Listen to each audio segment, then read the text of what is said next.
उत्तर प्रदेश को डिजिटल दुनिया में स्थापित करने के लिए व्यू नाउ ने प्रदेश में 2 स्थानों पर डाटा सेंटर का कर्टन रेजर किया। शुक्रवार को आयोजित कार्यक्रम में view now infotech private limited के संस्थापक और सीईओ सुखविंदर खरौड़ ने नए डाटा सेंटर्स का कर्टन रेजर किया।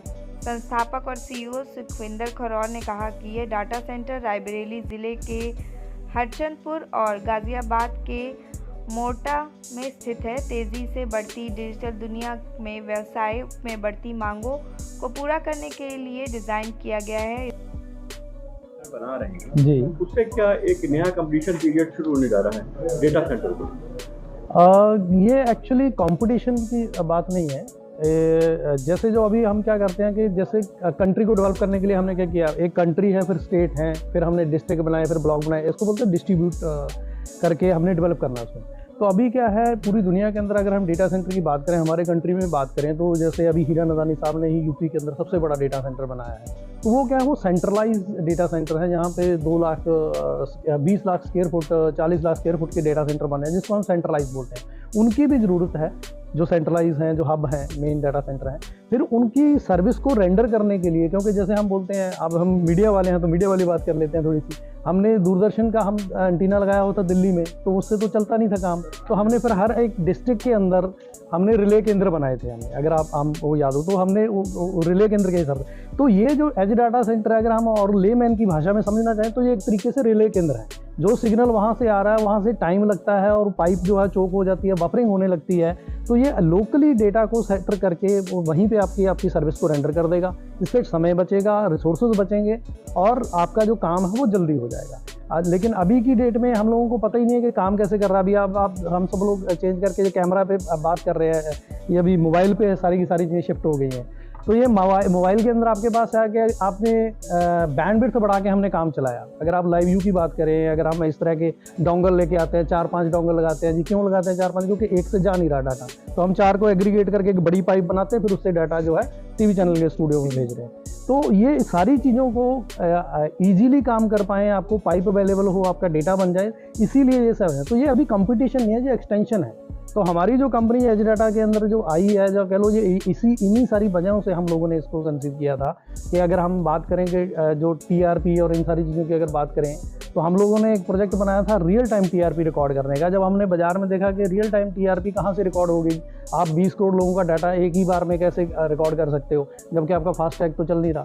फास्टैग तो बस तो छोटा सा डाटा है, वो भी गाड़ी फंस जाती है उसके अंदर। तो ये वहीं से प्रॉब्लम को देखने के बाद, एक्सेस करने के बाद सोल्यूशन डिज़ाइन किया गया।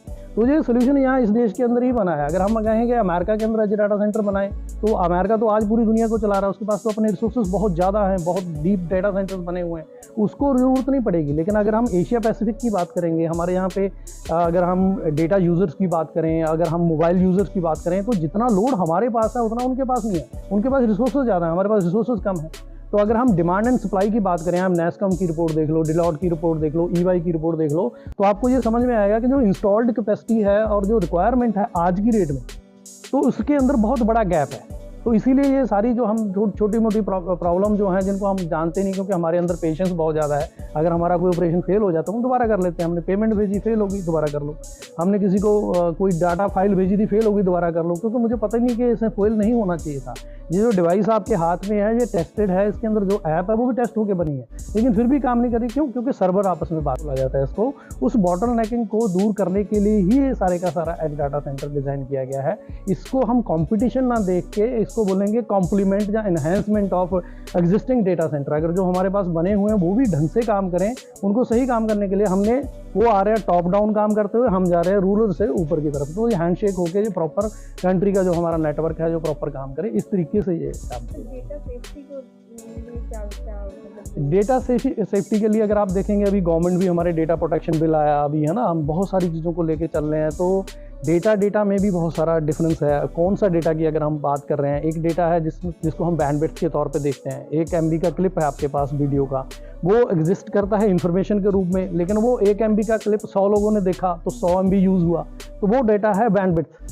तो ये सारी चीज़ों को हमें अंडरस्टैंड करना पड़ेगा। तो अभी दुनिया के अंदर डेटा प्रोटेक्शन को लेके जो हम बात कर रहे हैं, तो उसके स्टैंडर्ड नॉर्म्स हैं। उसमें आपके सॉफ्टवेयर भी हैं, डेटा सेंटर के लिए लाइसेंस लगते हैं। बहुत सारी कंपनियां जो साइबर सिक्योरिटी पे काम करती हैं, अब SOC बनाए गए, सिक्योरिटी ऑपरेशन सेंटर जो बनते हैं उसके जो प्रोटोकॉल्स आते हैं, SOC 3 हो गया, SOC 4 हो गया। तो ये सारे जितने एक डेटा सेंटर कंपनी को अपने नॉर्म्स, अपने जो सर्टिफिकेशन है वो करवानी पड़ती हैं, वो सारे के सारे नॉर्म्स और सर्टिफिकेशन हमारे पास हैं, चाहे वो फिजिकल सिक्योरिटी को लेके हो, चाहे वो डिजिटल सिक्योरिटी को लेके हो। We are enabled with all those security features. Channel Deshbandhu news को बेल आइकन दबाकर सब्सक्राइब, लाइक और शेयर जरूर करें।